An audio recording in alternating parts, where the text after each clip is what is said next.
Nursery.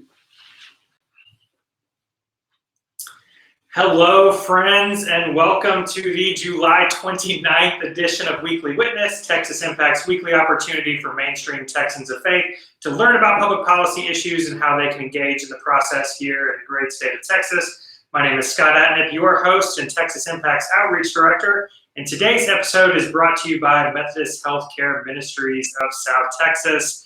So for those who've been following along for all of this year, you'll know that we've been joined all year by Joshua Houston, Texas Impact's Director of Government Affairs and General Counsel, to talk about the legislative process. In the last 3 weeks, we've been doing a legislative wrap-up edition. So today we will do our final legislative wrap-up edition. We'll be talking about healthcare, child welfare, payday lending issues, ethics in voting, criminal justice, vulnerable populations, and religious liberty. So maybe we'll be here all day. But Josh, how are you feeling, man? We've been doing this all year, and this is the last time that you and I, or that you'll be our primary talent for the day. Does that make you feel anything? I know you love talking about your feelings publicly. I doubt it's the last time I'll be the primary talent of the day, but certainly with regard to the 86th legislature and what they did, it's good to wrap it up. All right, man. Well, we certainly appreciate you having you do this all year, and I know people have appreciated the expertise you've been able to share. So we will spend the next 2 weeks talking about Texas Impact's Week of Action for Migrant Justice. You can find more information about that at texasimpact.org. But the bottom line is we will be spending the week of August 9th with Texans of faith all throughout the state, organizing visits to go visit their members of Congress while they're home during the August recess. So you can find more information at texasimpact.org, and you can also sign up there to be a part of a team to make those visits, and we have people in-house who will be helping you organize those visits, so make sure to visit texasimpact.org. We're also still taking your suggestions about what you would like content-wise from Weekly Witness during the interim.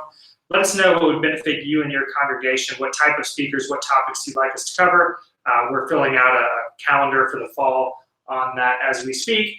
And for those listening live, please make sure to subscribe to Texas Impact's YouTube channel and the podcast on iTunes, your favorite podcast app, and make sure to invite your friends to do the same.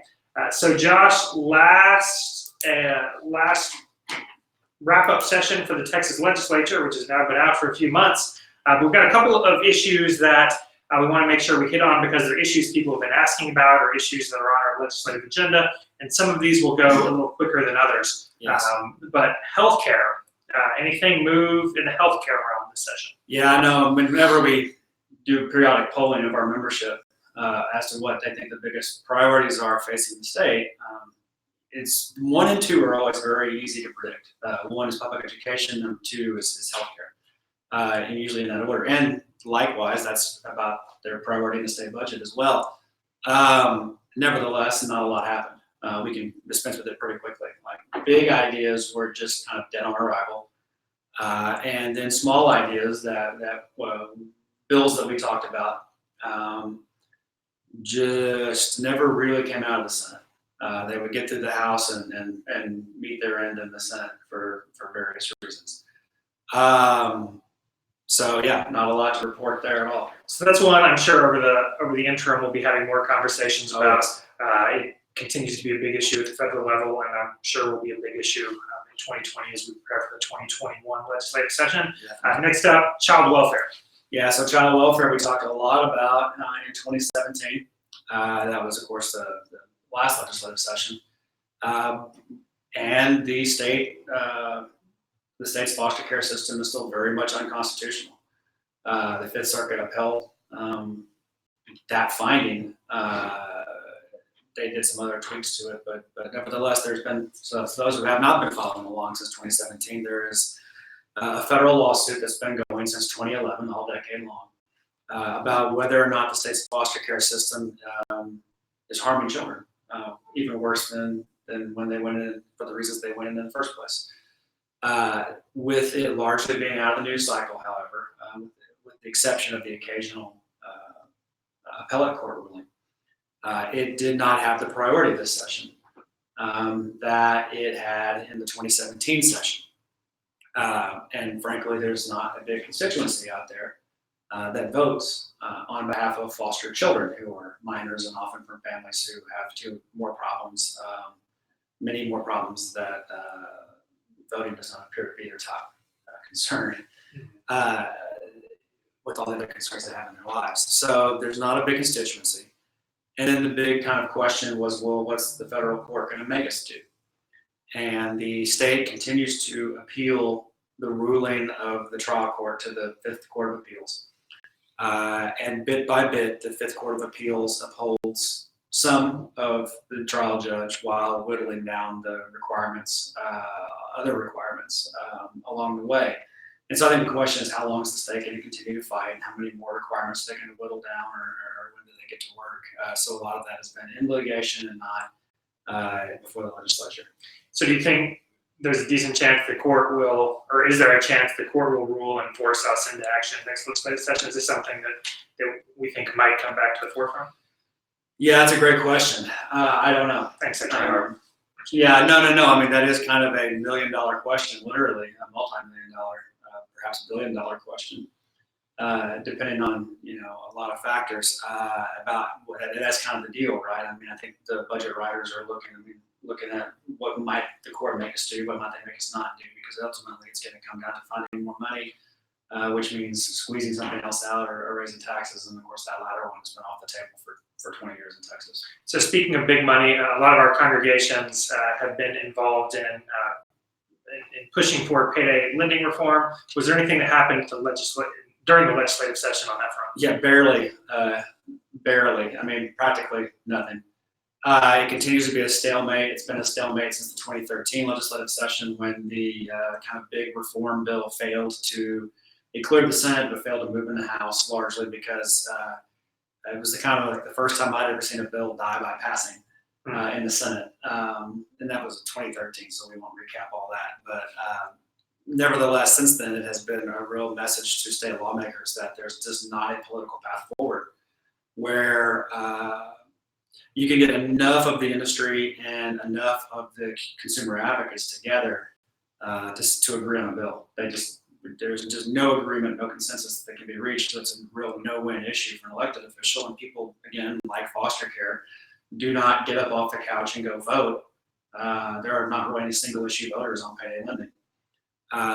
So with that being true, the only real tweak, I would say, is in the sunset bill for the agency that regulates payday lending, amended into it. It's basically a long-arm statute. It allows the state to regulate online lenders. So a lot of a decade ago, it was all storefronts where you physically go to the store and get your loan. Now it's moved online, and they may be located in the Cayman Islands without a physical presence in Texas.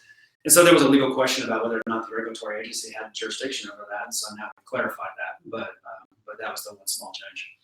All right. So we had the League of Women Voters come on during the legislative session to talk about many ethics and voting related issues. We're planning on having them come back this fall. But anything you can update us on related to ethics and voting legislation? Yeah, I mean, good government, transparent government, voting rights. That's a thing we've been concerned about since 1973 after the Sharpstown scandal as an organization. But nevertheless, there's not been big policy action on that in a bit. This session, nothing happened. There was a great big threat over Senate Bill 9, which largely increased criminal penalties for things that were already illegal, which had a very big intimidation factor. Many groups felt that there was a big intimidation factor behind those criminal penalties. And it was really, if it moved through the Senate and got through the Senate, and when it got over to the House, I think the House wisely understood that this was going to be a massive voting rights fight. I was joking, calling it the Death Star, because anything behind it on the House calendar, if it had gotten on the calendar, which it did not, but if it had gotten on the House calendar, anything behind it was effectively going to be dead because of the chubbing that was going to happen to try to avoid getting to this bill. It was really going to kind of be the last big blow up. And I think the House decided to opt to, there was too many things that needed to get done so they did not allow a big controversial bill to take those other items out. So I feel like we've talked about a bunch of nothing so far in terms of major action.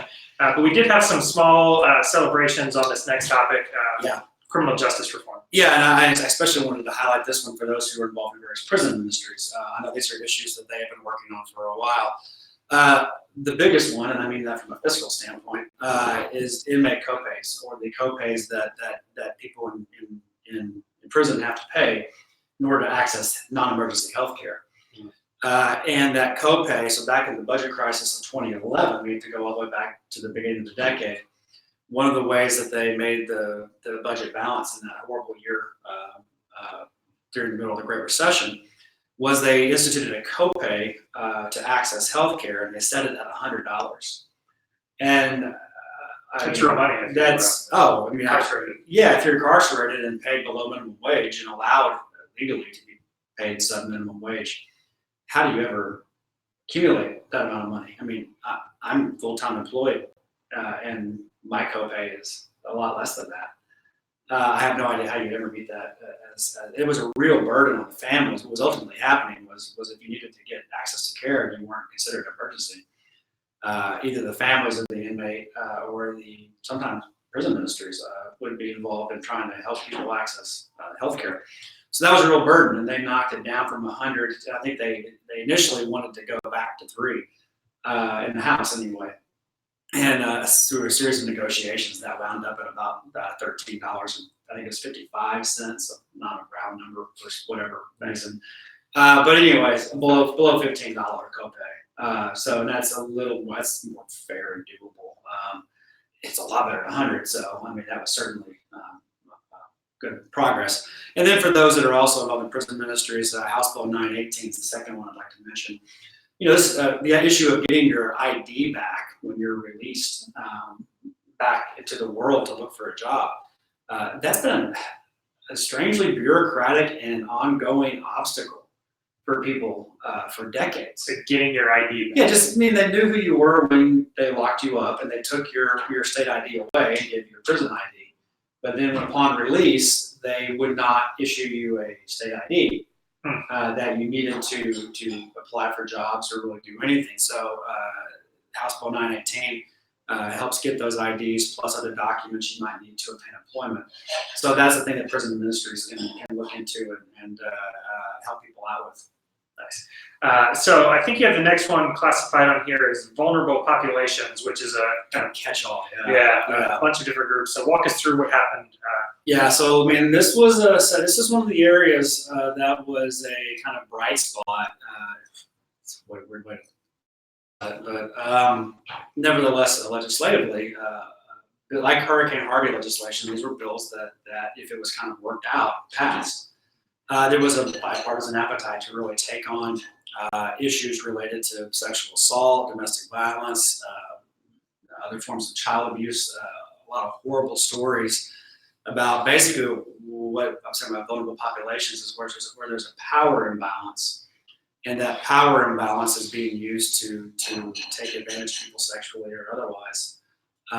So many of you may remember the news stories about the rape kits that were not tested, the untested rape kits, for which there was a backlog because there wasn't funding to test them all. So House Bill 8 and House Bill 616, which were two related pieces of legislation, they created funding to clear that backlog and to test those rape kits. Those bills passed, and presumably we will be beginning to test those sometimes decades old pieces of evidence that may finally bring justice to some people. On domestic violence, on that front, many of our ministries, missions and ministries budgets, if not, some of us have programs, others of us just fund that kind of work. Nevertheless, we have a lot of relationships with domestic violence shelters and that issue in general. Two bills I would point out. Senate Bill 234 passed. This is a bill that would allow victims of and survivors of domestic violence to get out of their leases. Often an obstacle is they're stuck on this multi-year lease and can't get housing because they're not let out of their old lease agreement, even though they're trying to restart their lives. What this bill changed, so I mean, you basically had to have a police report. And what this bill changed is it allowed various domestic violence shelters to write a letter, because obviously there's sometimes reasons why a person might want to flee but not have a full-blown police report. So this would allow the domestic violence shelters to be able to write that letter to get people out of their lease on their behalf without having to necessarily involve law enforcement, especially after the passage of, this is not what came up at all, but since this law, I'll say this now, after the passage of the Sanctuary City Bill, SB 4, show you in your papers law and all that, there's a number of reasons why people, especially the immigrant community, might not want to go to law enforcement and get a letter. So this will allow our domestic violence shelters to be able to do that on their behalf. And then the second one is a much smaller one, but a common sense one. House Bill 3901 passed, and this just makes the locations and the layouts of the domestic violence shelter confidential information, so that there's not a bill unless there's a problem. So making sure it's not open records and that bad actors can't get access to the location and layout of facilities. Okay. And then I think we have a couple related to child abuse specifically. Yeah, and this one's particularly, I mean, again, I'm trying to find things that have a real nexus to our missions and ministries that we should be aware of, and these three bills that I'm about to mention are those. I mean, our institutions, we put children in our care, and often our institutions, we are learning through lawsuits, are culpable and flawed. So our three bills, House Bill 4345 passed, all three of these bills passed. This one gives immunity to both the employees and the institution itself from if they disclose an allegation that was made against a former employee, so think clergy in this case. If an allegation has been made but unproven that nobody but they would know about, and a future employer calls, they can disclose that and not be afraid that they're going to get hit with a defamation lawsuit and retaliation. So this was a good bill that passed. A second bill that passed, House Bill 3809, this one extends the statute of limitations. So that's the length of time one can bring a legal claim for sex abuse, up to 30 years. And this one was a little controversial, but it got through, it's passed, it's law, and we thought it was particularly important. So we represent a lot of denominations there would be an increase in the length of time one is exposed to lawsuit. Nevertheless, we thought it was very important because it encourages institutions to enact the most protective policies that protect children, and then making sure that we follow those policies. And if we are culpable, then we need to be accountable. And that is the only way to really stop the very long-term damage of child abuse. And the reason for 30 years is because it often takes survivors so much longer to process what happened to them as children in order to be able to bring these cases. And then the third one, House Bill 621, this one prohibits adverse action by an employer if an employee reports abuse. And so if you think about this, a number of our clergy are mandatory reporters. Therefore, they are also, we would not want a situation where that they are punished for following the law, which is to report any suspected abuse or neglect of children. I think there's probably a little legal ambiguity about whether or not the ministerial exception applies. It's a very arcane thing legally. Nevertheless, I think it does probably provide some protection for them, and that'll be interesting to see how that plays out. But for all mandatory reporters, it's good protection for them. So that's a good transition into religious liberty issues, and we'll get there momentarily. But is there anything else specifically that impacts local congregations that we should be aware of? Sure. Yeah. No. So in a way, we define religious liberty very broadly. So let's just kind of finish the mandatory reporter thing, and then I want to talk about guns a little bit, and that may not. That is a religious freedom. Yeah, no, these are religious freedom issues, especially for our constituency. So let's talk about the mandatory reporters. This bill did not pass, House Bill 85. Its time has not yet come, but I think its time is coming. Let's explain what this bill does real quick. So all clergy are mandatory reporters. If you are aware or suspect abuse or neglect, you must report it within 48 hours to either the DFPS, that's the Child Protective Service agency in the state, or law enforcement. But here's a big exception. So think in this case, youth clergy, youth pastors, youth ministers. If a child is, if these are called Romeo and Juliet laws. So if a child is 15 but has a relationship with an 18-year-old high school senior, so you're thinking freshman, high school, senior high school, they're pretty close in age. Then there's an exception to the offense of indecency with a child.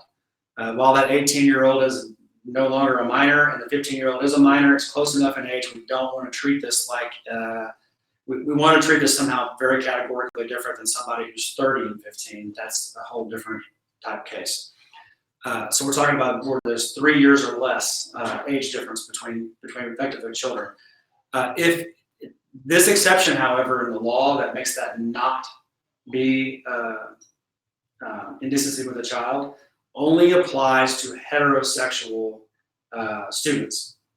So if you are a youth minister and you are in an open and affirming church, or even if you're not in an open and affirming church, let's be real, and you learn of 2 high school kids who are 18 and 15, and they are of the opposite sex, same sex, there is a homosexual relationship, then that is de facto illegal, and you would then have a duty to report on that couple in a way you wouldn't be required to if it was a heterosexual couple. And that's just purely discriminatory. So this bill would have eliminated that so that it would apply equally to both. It just strikes the part of the law that says it only applies to heterosexual.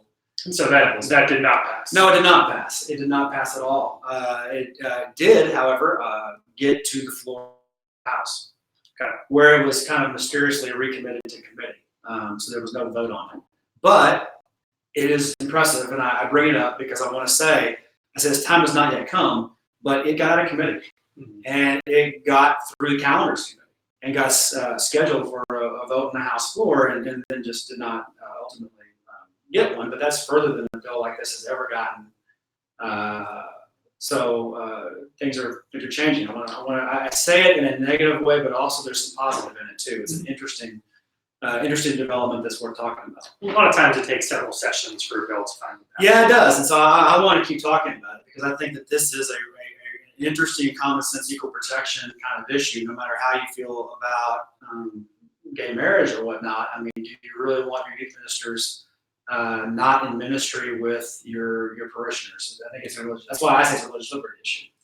I know the rapid response team generated quite a few telephone calls on that. I don't know if this is... That probably was helpful, actually. That probably was really helpful in moving this bill along much further than a bill like it has ever gotten.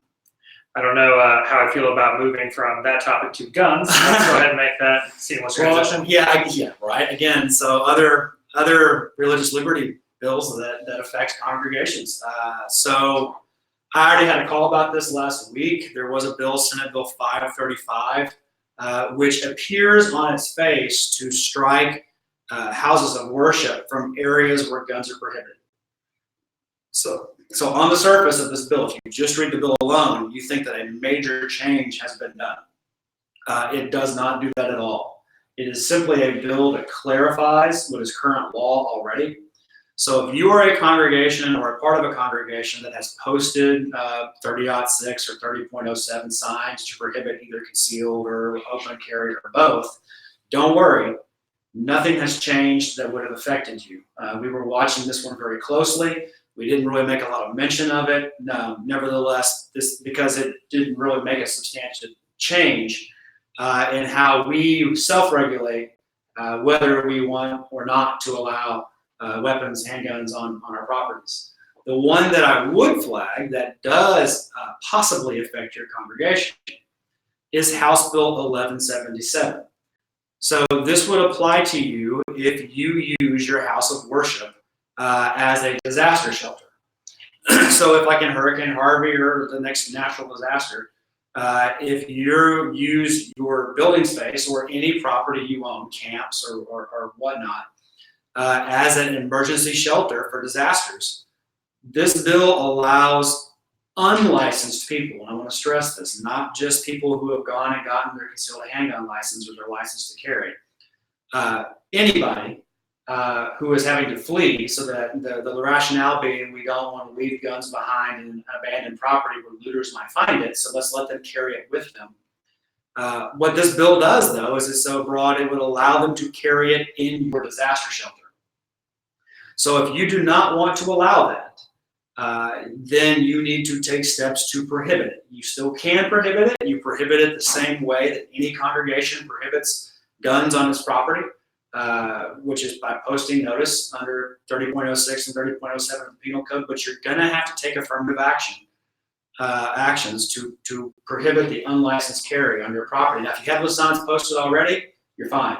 But if you've not made the internal policy decision about whether or not to allow open or concealed carry on your properties, and you are a disaster shelter, then you'll need to make a decision on this, or you're going to be allowing unlicensed people to carry on your property.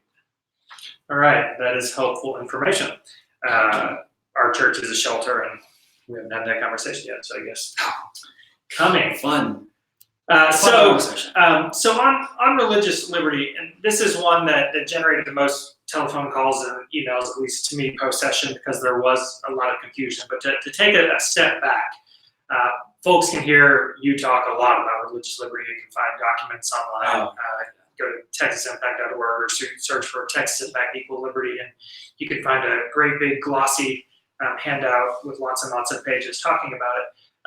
So we have pretty clearly identified principles by which we evaluate legislation. And then it seemed like January and February, we spent most of our time talking on Weekly Witness and talking with Texas Impact membership about Senate Bill 15 and Senate Bill 17. So bring us back and remind us kind of where we started on all of this. Yeah, and I guess I kind of want to critique a thing. Religious liberty is really broad. It involves open and affirming youth pastors not having to report on their kids. It involves the way we do or do not allow guns in our churches. There's really two clauses, and I want our people to think about it very broadly. So in the bills we're about to talk about, I guess I would subcategorize them as kind of the free exercise ones that affect LGBT populations. It's really discrimination masquerading as religious liberty. What is it that we're going to allow individuals and institutions to do because they do not like somebody of a certain characteristic? So in that sense, I want to keep these confined and keep our categories clear because. No, yeah, sorry, I'm not trying to pick on you. I kind of want to just conceptualize that out a little bit. Because so much of the debate when you hear religious liberty is it just constantly makes people go LGBT stuff, and for us it's so much broader than that. Nevertheless, that is a big topic of conversation. So yeah, let's go back to every session. A slew of these bills get filed. There were some 50 bills in my track that I was watching that touched or affect religion in some way. I think it was about.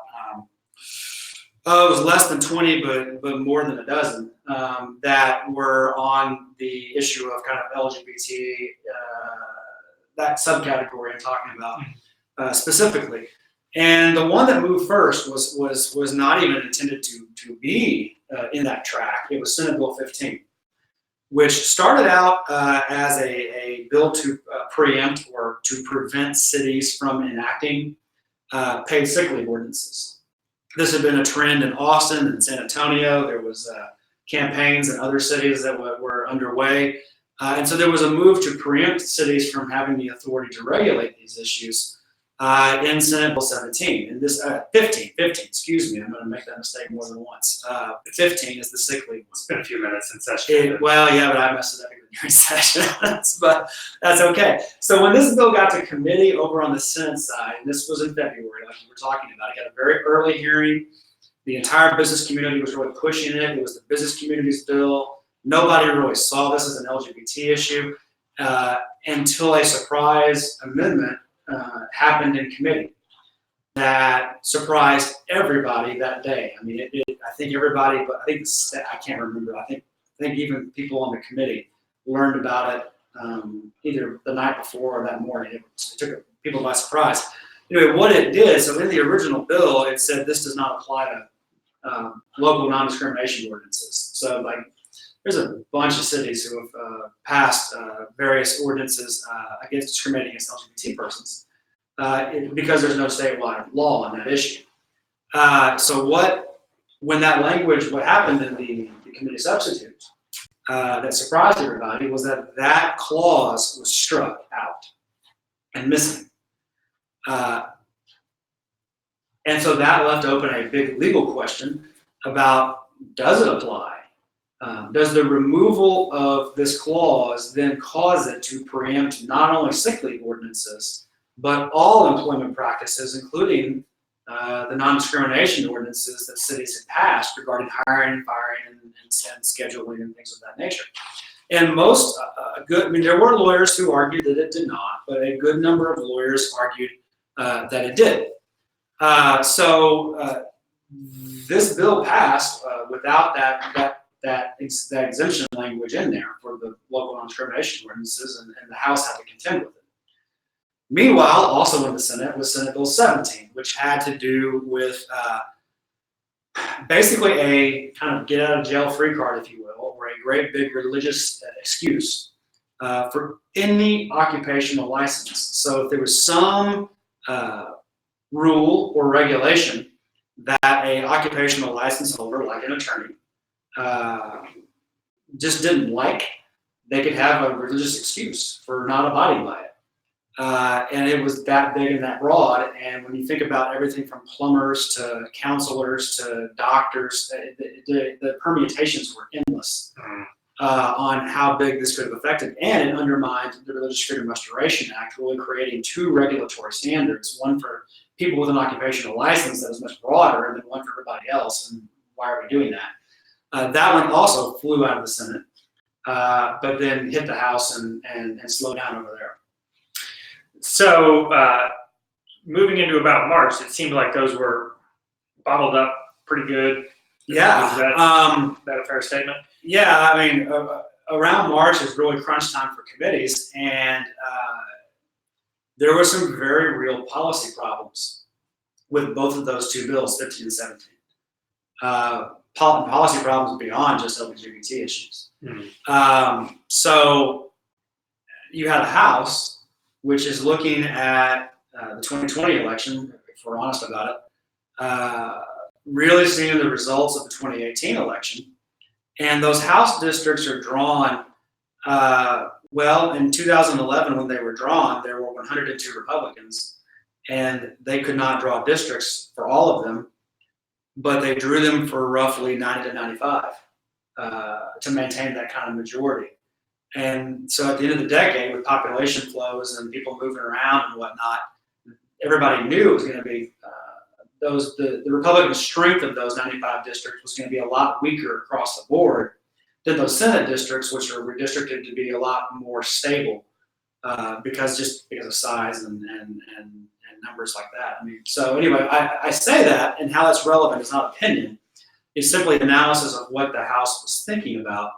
And if there was really something substantive from a policy perspective that was problematic, it was really going to roil and just cause a lot of problems in the Texas House in a way electorally that it wouldn't over in the more stable Senate districts. Well, it seems, just thinking back to our conversations in March, that during that period of session, the House was very much focused on, public education. That's right, yeah. And other things were and kind of Hurricane Harvey being kind of right. second, but yeah, absolutely. And other things were more on the back burner. It seemed to come back toward the forefront following, some conversations and decisions in San Antonio, which seemed to give life to it again. That's right. And my recollection is, started rolling again then, and became very hot political football during that period of time. But I think one of the things that we want to focus on is what were the actual policies that went into that. So the first big conversation that we had was a push towards slowing things down. I remember there was a weekend where a couple hundred of you made telephone calls that forced a compromise when we came back from the weekend. So to review, a thing that happened in San Antonio. So meanwhile, you have Senate Bill 15 and 17 kind of ended up like a hot potato. I don't want to say that the House wasn't going to do anything on those. We just don't know. Because it was too early to say that. It was March. They were trying to figure out what to do with it. And lo and behold, then the city of San Antonio, the facts vary depending on who you ask. Nevertheless, what's indisputable is that they then rejected a contract with their airport, a vendor contract for food distribution in their airport with the company Chick-fil-A. And that then became a major issue into the campaign for mayor, but also embroiled us at the state level as well.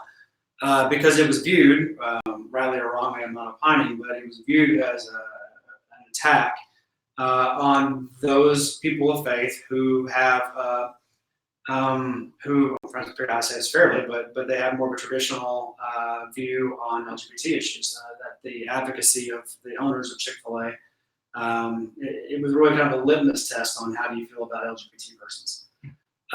So that then became used to push this bill that became the Chick-fil-A bill. So rallying cry and hashtag. Yeah, now that's just analysis, and now I want to explain the policy.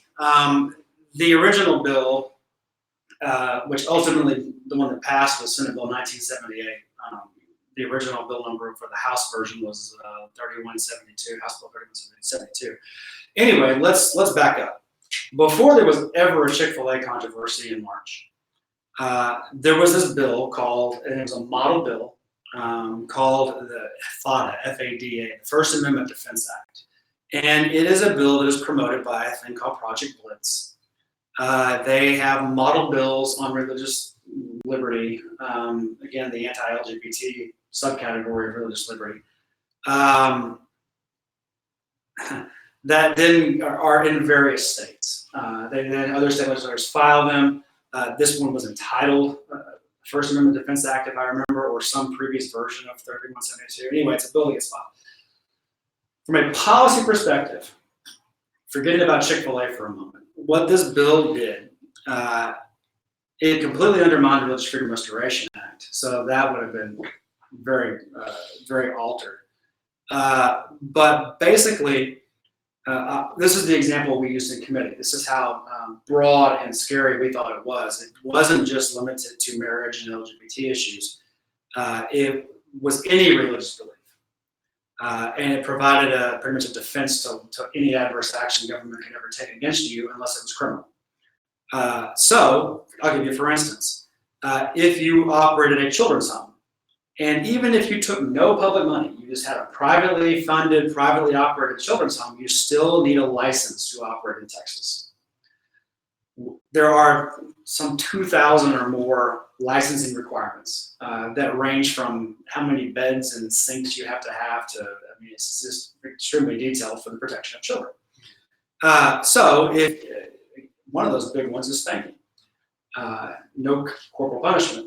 So if you sincerely believe in Proverbs that to spare the rod is to spoil the child, and you decided to spank a kid, they could take no adverse action against you under the license. Going a step further is it would really, really thwart the ability of regulators to ever enforce licensing provisions against faith-based children's homes. Because they just claim. Just because they would make a religious claim, and the courthouse door is shut at that point from the state being able to protect the health and safety of children. So this bill is extremely concerning to us in the way it was filed. But then comes Chick-fil-A. And so this operative provision that was the real problematic provision that said any religious belief that made it kind of what I would categorize as a free exercise of religion First Amendment bill was stripped, just struck entirely. And instead, what was inserted was this language about freedom of association, which is, if those of you who are lawyers, a separate part of the First Amendment is your freedom to associate. So there's freedom of religion clause, the religion clauses, and then you have in assembly and petition the assumed right to associate. There's a whole case line on that. And so it was substantially changed into a freedom of association bill. And I had to, several of us broke out law books, and I personally had to go back to law school and pulled some of those little cases and stuff, and it's kind of fun actually. Anyway, long story short, what I found is thanks to the communists in the 1960s, your freedom to associate, free from government punishing you, is almost absolute, unless you are aware of an illegal aim, such as trying to overthrow the U.S. government, and you have the specific intent to further that aim, illegal aim. That's the one time it's not protected, and government can punish you. Other than that, your freedom to associate is pretty much absolute. Obviously, and I am not Chick-fil-A's lawyer, but I can imagine what their lawyers are probably thinking is that if you look at that, the line of association cases, if you go back and look at the Masterpiece Cake decision from last summer in 2018, that's the Cake Baker in Colorado case where the Supreme Court found evidence of hostility and bias towards the man's faith in their enforcement of their non-discrimination ordinances. Basically, there is a well-established doctrine under the First Amendment that government cannot discriminate based on denomination. It cannot favor or preference one denomination over another. And so if I'm Chick-fil-A's lawyers, I would say we have an extremely strong case. Nevertheless, do you really want to take on the bad PR? I would assume that's the calculation that they're making. But my overall point is this, that amendment to change it from a free exercise case to a freedom of association case really substantially altered this bill to where it did not do a whole lot. Because it was already the law that you can't punish or take adverse action against somebody, a person or a corporate entity based on religious belief. And so I remember that Monday or Tuesday earlier that week, is it correct that we shifted our position from opposed to neutral? That is true, we did, for that reason. We're a policy organization. We took a look at the policy. We looked at it overnight, and the next day, there was a lot of internal conversation about how we should approach that. And ultimately, we are a policy organization that is concerned about the policy. And I keep saying the word policy because a lot of politics got into this bill, which is not a thing we concern ourselves with. It's we look at what does the policy do on the merits of it, and the bill really, as it was altered, alleviated all these. We had a bunch of concerns about the filed version, but the amendments really made it just codify current law and did nothing that wasn't already law. And so going from memory now, it passed the House in the amended compromise version. It did. And then went over to the Senate. It did. No, hang on, I got that backward. No. Oh man. Yeah, it had a convoluted procedural history. Well, it's not your fault. It was convoluted. It went to the House floor. All the advocates were not on the same page about the bill. It was killed on a point of order. That's right. The Senate then, which is a procedural thing that makes a bill not move forward anymore. Yeah, kind of at the last minute was killed, so there wasn't time to come There was not. Yeah, that's right. There was not time to revive it. But the Senate companion bill was still alive. The Senate rocketed their version over. The Senate can move very quickly. That's not. They just can. They have different rules than the House. And then the House kind of largely felt that this bill had been worked out, and it largely had. It was all that language was intact, so it then moved to the House very quickly too. Okay, so it passed in the compromise. Yes, the compromise language that made it the Freedom of Association bill that codified current law is what passed. The big sweeping changes to free exercise and religious freedom and whatnot, that was completely removed from the bill. All those dangerous provisions were out. So that was the one that certainly gathered the most media attention, and It did. and will be discussed, I'm sure, by a lot of people moving forward. Anything else kind of in that topic that happened? Oh, I think again the moment that we're in history is causing some subcategories of religious freedom to get more airtime than others, and that's fine. I just want to make sure that we don't forget about some of the Establishment Clause things. There was one about the 10 Commandments in the classroom that surprised a lot of people by getting out of committee. What this bill would do is it would allow a teacher to post the 10 Commandments in a classroom. And the fact that it was permissive and not mandatory really doesn't matter because the teacher is a government employee. So it is government speaking. And it is impossible to post a version of the 10 Commandments without preferencing one religion over another. The reason being is that even if we were all Judeo-Christian, which we're not, so our Muslim and Sikh and Hindu friends may respect it, but not necessarily favor. I mean, it's not their tradition. Even if then our Judeo-Christian traditions, the Jewish community divides it one way, the Protestants divide it a different way, the Catholics divide it the third way. We don't even agree on what number one is. So in order to post it, you have to favor one over another inherently. And that's why the Supreme Court has said it's unconstitutional. And rarely do we have a Supreme Court case so directly on point that says you can't do this. It did surprise a bunch of people by clearing the Public Education Committee. But that's as far as it got. It did not pass the Calendars Committee, but I moved forward past that. But it was eyebrow raising. So if there are things that you don't feel like we've covered, or if you have questions that we haven't hit over the course of this 4-week legislative wrap-up, go ahead and email me at scott@texasimpact.org, and I can try to find information for you. We'll also be publishing a lot of information at texasimpact.org, so keep an eye on the website, keep an eye on social media for further updates.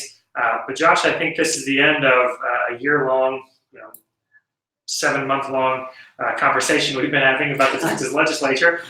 So certainly appreciate all the time you put in, the expertise you have shared with the Weekly Witness community, and I'll miss you as I try to break in a bunch of new panelists in the weeks ahead. So again, let us know what you want to hear from this. This is we try our best to have content that's helpful to you and your congregation. So if there's something we can do during this interim, please let us know.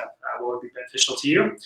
If there's nothing else, thank you so much for tuning in today. We'll be back the next 2 weeks talking about immigration issues and the week of action for migrant justice. We'll look forward to seeing many of you in South Texas as part of the Courts and Ports trips. If you'd like more information on that, you can go to texasimpact.org and get more information about how you and your congregation can go serve as court monitors and find out what's going on in South Texas. I know some of us will be down there a couple of times in the next few months. But thanks again for tuning in. We'll look forward to seeing you next week. If you've made it this far in the podcast, you obviously support the work of Texas Impact. We hope you'll consider doing so financially by becoming a member at texasimpact.org/join. Make sure you, your networks, and your congregation are members. Friends, thank you so much for tuning in. We'll see you next week.